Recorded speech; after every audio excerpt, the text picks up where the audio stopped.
UFC Fight Night Cannonier versus Borralho is officially in the books, and it is time for me to give my full card recap and analysis.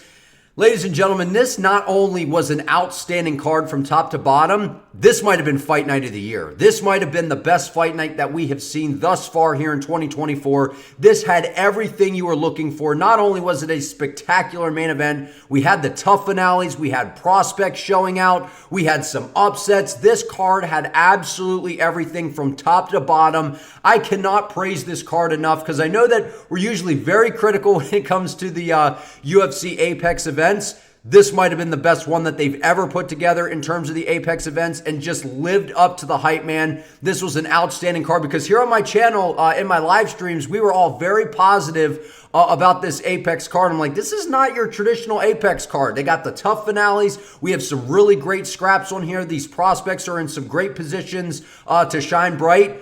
That they did, and we have a lot to discuss. The time codes are down below, so check those out. If you're a real one, watch the whole thing. Let's hop into this. Starting with our very first fight of the evening between Wang Cong and Victoria Leonardo. This fight pretty much played out exactly how I saw it going. Look, I've dubbed her Bang Wang, man. She is an absolutely devastating striker on the feet. Not only does she have good striking overall, but it's the power, it's the speed, the footwork, the timing. I mean, if you're standing in front of her, it's going to be an absolute nightmare for every single person inside the division. And look, she called out Casey O'Neill, and I tweeted it out live. I said, look, if I'm Casey O'Neill, I'm pretending I didn't hear that call out. I'm wanting no parts of Bang Wang, man. The speed, the timing, it is elite inside of the division. And not just that, in terms of women's MMA, she is injecting a ton of excitement into the sport. I'm really glad that not only did she show out, but to get a spectacular finish like that, because she started off the night in a very impressive fashion. And then she's like, look, what the hell are you doing putting me on the prelims, opening up a fight night? I should be on the main card. And look, we got a fight night coming up in November in China. She absolutely needs to be on that card. She has all of the makings of being a future star inside the UFC. I cannot praise her enough because I thought coming into this fight, look, Leonardo, she's kind of a little, heavy on the, she's just very stationary. She doesn't really move a lot. And I'm like, that's going to be a problem. Kind of wading forward like that. Not a lot of head movement, just kind of walking towards Bang Wang. I'm like, you're going to get knocked the hell out. So that's kind of how I saw this fight playing out. Incredible performance by Wang, and not just that, way to start off the night. Huge performance. We need to get her on the fight night in November going down in China. Moving on. We have Jacqueline Calvicante and Josanne Nunes. This fight played out very similar to kind of what I anticipated. I went with Calvicante to get this thing done, and I figured, look, Nunes is very, very, very good. She has good power. She's got, she moves forward. She has like that peekaboo kind of style. But again, when you're facing a long-rangey opponent that understands how to utilize range, even though I think Jacqueline didn't do the best job at times maintaining range, when she was keeping Nunes at bay, Nunes became very predictable. She was getting desperate, leaping and loading in with those shots. I just saw Jacqueline, kind of picking her apart at range, and it played out very similar to what I was anticipating. But again, Jacqueline's got some things to clean up because even though she won this fight, she was not throwing the jab enough. She was not utilizing her front kicks up the middle, which were doing a number on Nunes, taking away some of the air, punishing her to the body, which again, when you have that range advantage, you got to utilize your long range weapons. But again, good performance by Calvicante because Nunes, in my opinion, she's a tough fight in this division. She's tough. She's durable. She has incredible power. Good victory by Calvicante. Way to get it done. Moving on, we have Vyacheslav Borshov and James Longtop. Slava Klaus, man, delivers. I thought that he was maybe going to be able to get this done by finish, but we got to see how tough James is, man. This was an absolutely spectacular fight. This is one of the best fights of the night, back and forth. Anytime we get to see Slava fight, you're in for a treat because he has really, really good head movement, really good kickboxing. Overall, he's just a very, very good striker. And you got to see James is tough as hell, man. The guy's durable. He started to kind of pour it on in the later rounds. Someone, said it was 30-27 Borshov. That's not a good scorecard. I had it 29-28. Slava winning rounds 1 and 2, but I thought round 3 pretty clearly went to James, right? I know that Borshov landed some good power shots, but James started to come on strong in that third round, started to kind of pour it on him. But man, I'm happy for Slava because he's a guy that not only does he have a funny walkout, I mean, it's Christmas time every time this guy fights with the walkout, but he's got good timing. He's fun on the feet. He's getting better and better and better. And I think, again, he's had a tough go in the UFC. He's been in there against some tough opposition. And his last fight against Chase Hooper, he got caught with a shot. He was worried about the takedowns, I think. That was kind of, in the back of his mind. And if you get rocked by Chase Hooper and you're trying to shake off the cobwebs and you're scrambling around on the ground, that's a disaster waiting to happen. So I don't hold some of these losses over Borshov like maybe some other people do. I think the guy is a very, very good fighter. He's got good striking. He's fun to watch. Big win for Slava because he definitely needed to get that one done. Moving on, we have Zachary Reese and Medina. This was one of the shockers of the night to me. I think a lot of us thought, look, Zach Reese, he's just levels above Medina, which he is, and he showed that last night. But all of his fights have basically been a first round finish. And Medina showed that he is durable and tough as hell. But again, the skill gap was it was significant in my opinion. And that was kind of what I anticipated coming into this fight, which is why I went with Zach Reese. I thought he was going to get a finish. But we saw how tough Medina is. Those kicks to the body by Reese were nasty. I actually think, look, would it have been great to see Reese get a finish? Of course. But I think that he's going to learn a lot from this. This is the first time I think he's went 3 rounds, right? I mean, outside of him getting, the only loss he's had in his career, he got Batista bombed by Cody Brundage, I believe, right? So that was, a kind of a weird scenario there. But outside of that, everything's been a fast finish. And what we've seen from fighters, that's not exactly a realistic timeline for your career to always go in there and get a first round finish. So when you can go the distance, when you can kind of get pulled into a fight where you start to get a little tired, things are going your way, but now you're like, this guy's still coming after me. What do I do? And we got to see Zach Reese shoot for takedowns, do what he needed to do to get the job done.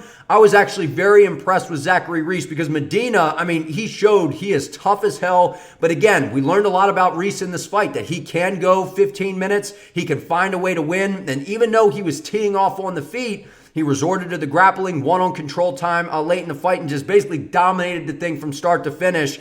Medina was more or less a moving heavy bag, and he took everything Reese had in the kitchen sink. I don't know. Crazy fight. Kind of a crazy fight, the fact that Medina was able to eat all those shots. Moving on.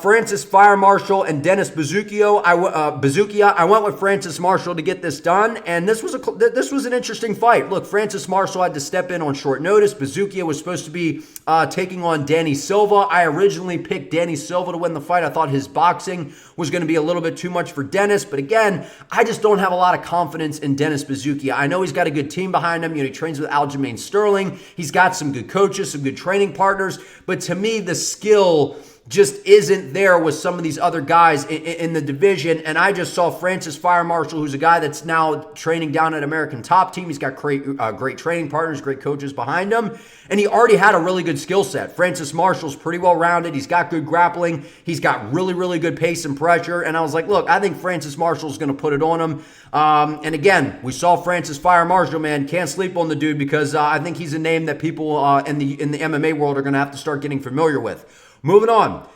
Gerald Meerschaert and Edmund Shabazian.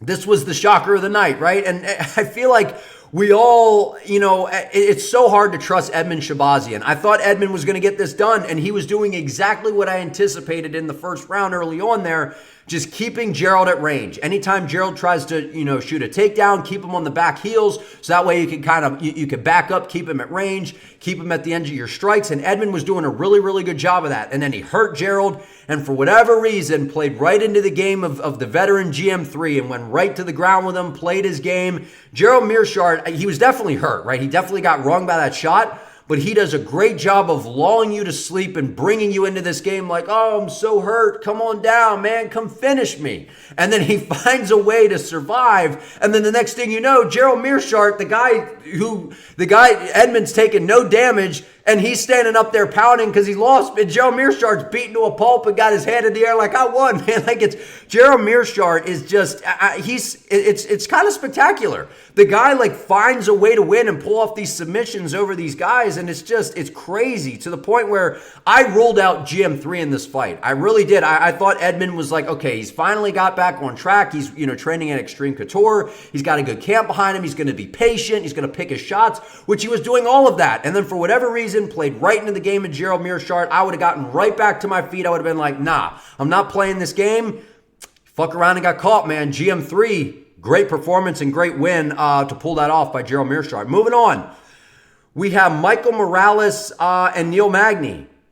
I picked Michael Morales to win this fight. I thought it was going to be by decision, though. I wasn't sure that he was going to be able to get Neil Magny out of there because we haven't seen Michael Morales in quite some time. I think it's been about a year. He's taken some time. The guy's only 25 years old. One of the most look forward to prospects in my eyes inside the UFC. Out of Ecuador. This guy is spectacular. He has really, really good takedown defense. We saw Neil Magny clinched him up very early. He was able to get away that nasty spinning elbow that dropped Neil Magny. He's got good timing, good speed. He's got really good striking. And as I told you in my full card prediction video, I said, look, this guy's got good grappling, man. He just hasn't been able to showcase it yet. And you got to see it a little bit last night. I know that it didn't really hit the deck and we get to see a bunch of scrambles or anything, but you saw up against the fence how he understands what's going on there. And at range, he's got some nasty leg kicks. He's got really, really good hand speed.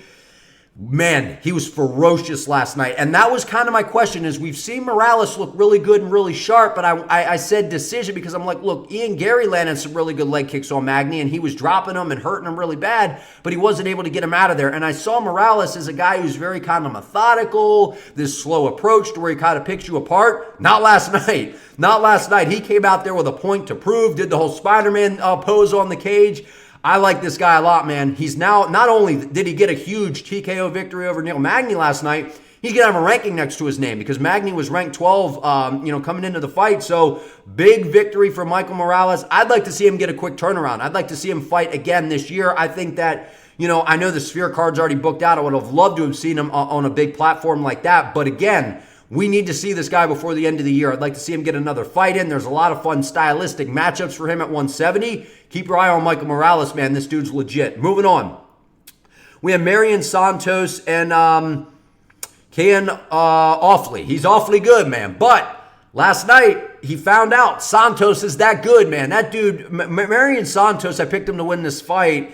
He did exactly kind of what I was expecting. And he's got really, really, really good footwork. He's got really good timing. He's got really good low kicks. And he's just so polished for a young prospect, man. He's got good timing. He's well coached. You can tell a guy that's well coached, they're just very defensively responsible. They're very technical. They pick their shots. He's never over swinging on things. He's never out of position. He's just always in a good, solid, tight position, landing good shots because Awfully came out very, very aggressive. And I was like, that's kind of a smart move. Try to put the young Santos on his heels. Try to, see if you could catch him off guard and overwhelm him. And we just saw Santos, man. He dug his feet in. He stayed patient, weathered the early onslaught, and just picked his shots. He started attacking that lead leg. He started throwing those shots up the middle, some uppercuts, some hooks. He just started to mix it up and ultimately just picked him apart. I mean, you really got to see how good Marion is. Huge win. Not only did he win, the Ultimate Fighter, but he really put the whole division on notice. I mean, a guy like this that's, a prospect on the rise that comes in and gets a finish like that in the finale of TUF, very, very, very impressive. I'm excited to see how he does in the UFC now because, look, it's a stacked division, and I think that he has the skill set to go out there and compete with just about everybody in the division. So we'll see, man, because again, once you get into the UFC, it's a totally different ballgame, but that is an incredible victory. He's patient, poised, composed. Very impressive victory by Santos. Moving on. The other Ultimate Fighter finale, we had Ryan Loder and Robert Valentin. I got this one wrong. I thought Robert Valentin was going to be able to get this thing done. I thought that the first round was going to look the way it did. I figured that Loder was going to get the fight to the floor. He was going to wear on Valentin a little bit, but Valentin would survive, come out aggressive in the second round and get a finish. But Loder just had other plans, man. His pace and pressure did not stop. And can we just say, people want to shit on grappling, and I know maybe at times it's maybe not the most entertaining thing. That was some outstanding scrambles and grappling exchanges in the first round between Loder and Valentin. I mean, it was Loder was on top, and then Valentin was reversing, looking for submissions, and we just had back and forth scrambles, and it was a very, very high-level first round. And then in the second round, Ryan Loder immediately foot on the gas, not giving Robert any room or space to operate and get some of the striking off, because we've seen Robert Valentin on TUF, man, this dude has really, really ferocious striking. And that's where I thought, I'm like, look, maybe Loder gets a little tired after a grapple-heavy first round to where we see Robert get to space and land some good shots. Loder never gave him a chance. He never let him breathe. He just a relentless pace. And not only that, getting Robert in such a dominant position in the second round. I mean, he had him mounted. He had his arm trapped. I mean, it was a nasty, nasty, nasty finish by Ryan Loder. Nothing worse. Look, if you knock someone out, like, I mean, that's wild, right? You're like, wow, I knocked him out. Or if you beat a guy to a pulp and it's like, wow, you battered him for 5 rounds. I don't know what's really worse, honestly. You know, if it's that or if it's getting mounted in a position to where you're basically crucifixed, your arms are trapped, you're stuck on the bottom and you like can't get up. Like you're trying to buck forward. You're trying to get up and you just can't. You got a guy that has you pinned down to no matter what you do, you can't get out of it. And the dude's just crushing you with elbows from the top. Nasty violence there by Ryan Loder. That was an impressive victory. And look, I know people are going to be like, oh, the grappling. That was a great performance by Ryan Loder, and that was an impressive, we saw some very impressive grappling exchanges from these two gentlemen. That was an outstanding fight. Great performance by Ryan Loder. Back-to-back tough matchups, both end and finish spectacular. Moving on. Tabatha Ricci and Angela Hill. I told you, I picked Tabatha Ricci, but what I mean by I told you, I didn't feel confident in my pick. But I said, look, if it's going to go to a split decision, and Tabatha Ricci's going to get the nod. And look, Tabatha Ricci, if you go to a split decision with her, you're losing. It's just a fact. You could clearly win 2 rounds, but as long as she gets 1, you're losing by split decision. Like Tabatha Ricci's dating Callum Walsh. The UFC's trying to push her. Like you got to go in there and dominate her. You got to go in and win all 3 rounds, or you got to finish her. That's the way it's going to work in order to beat Tabatha Ricci. But look, I thought, people are being very critical in terms of the way the fight played out in terms of the decision that was made. Look, Angela Hill, we know what she is. She's a veteran. She's got good striking. She's got good timing. She has actually, sometimes the strikes look a little lethargic, but they land. She was landing a good right hand at will last night against Ricci, but Tabatha's striking looked pretty good. I thought that her striking actually looked a little bit tighter, a little bit cleaner than what it has in the past, but it was that pressure she put on Angela in the first round. I mean, that first round was impressive by Tabatha. She had a really, really relentless pace. She was pushing her up against the cage. She was landing some good shots, and I'm like, is she going to be able to keep that pace for 3 rounds? And we saw her start to slow down. So again, I can see why people are saying Angela won this fight, but you just knew Tabatha, the way she was going to mix in the grappling, mix in the clinch work, mix in some of the striking, and kind of just blend anything together. I was like, she's going to get this thing done by split decision, and sure enough, there it is. So again, good performance by Tabatha Ricci. I thought Angela Hill looked pretty good as well. She knew that Tabatha was going to try to grapple her with her, but again, Ricci, if you go to split decision, you're losing to Ricci. Moving on. The main event fight of the night, man. I don't think that there's any, there's really any question. I mean, I know Borshev, that was a good fight there, but Caio Borralho and Jared Cannonier, I don't have enough positive things to say about Caio in this video, man. I could go on for on and on and on about this guy because, look, we've seen inside these Apex main events what the UFC has been doing. They take these guys that have been around in the rankings for a while, that maybe they're a top 5 guy like Jared, or we've seen, Jairzinho Rozenstruik and Shamil Gaziev. We've seen Jack Hermanson and Joe Pyfer, to where they give these highly touted prospects who are on the rise, who are starting to really build some momentum, they give them a huge opportunity in an Apex main event to take on a ranked guy. And it hasn't went well for the guys on the rise. Not only did we see Caio Borralho win an impressive decision last night, he almost finished Jared Cannonier, and he had to bite down and fight his way through that thing. I mean, we've seen guys where, these other guys, they're getting put on the back heel by the veteran, and they're just not able to get it done. And we saw Caio, he wasn't going anywhere. He was kind of starting out in that pretty karate stance, and Jared Cannonier started to attack the legs. Jared started to kind of get to him a little bit with switching stances and throwing some of the combinations. And then we saw Caio adjust. We saw him start to land that jab at will. The left hand eventually followed later in the fight, which really hurt Jared badly. The leg kicks of Caio were nasty. And the way that he realized, he's like, look, I'm not just going to be able to sit on the outside and kind of do what I've done, so far in my MMA career, and especially in the UFC where he's kind of just ran through everybody.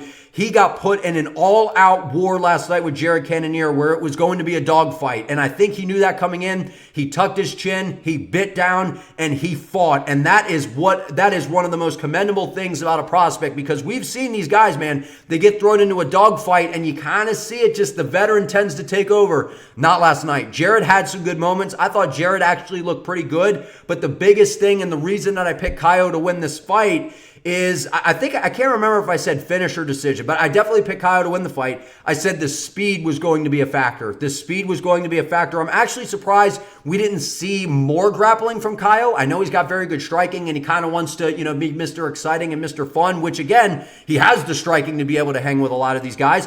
But I thought that the grappling was going to be a route that he could explore to where he was going to have an advantage over Cannonier, and you saw that late in the fight. I mean, Cannonier, to me, he looked knocked out, and then he fell and kind of hit the ground, and I don't know if it woke him back up because then he kind of was there, but it looked like he was knocked out. And then Caio was looking for the arm triangle. Cannonier, just kind of fighting through it, makes it to the judges' scorecards, but unbelievable. I mean, the judges had it 49-45, 49-45, and 48-46. So again, I thought it was either 3-1 Caio coming into the final round, or I could have seen where someone could have had it 2-2. But nonetheless, man, the speed of Caio, the durability, because he showed he's tough, he's a well-rounded fighter, and the fighting nerds, man, they're on the map. I got my fighting nerds glasses on, man. Now these guys are spectacular. They got Mauricio Rufy, Carlos Prates, Caio Borralho, Jean Silva.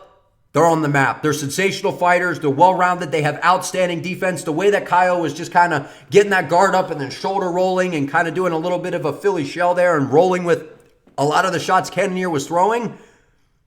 I can't say enough about Caio this morning, man. I mean, he just looked spectacular. He looked spectacular. And I know it could have been maybe a little cleaner here and there. Whenever you get thrown into the shark tank in the UFC, you break in, okay, you get your big victory over Paul Craig. Now you got to fight a top contender in the division. And what happens? Sometimes it hasn't really went a lot of these guys' way, or they get really tested. And we saw, not only did we see Caio tested, we saw him get the better of Jared Cannonier. So nonetheless, outstanding performance by Caio Borralho. I thought that this was one of the better fight nights of the year, but I want to hear from you all down in the comments. Like this video, subscribe to the channel, help your boy out. I would appreciate it. See you next time.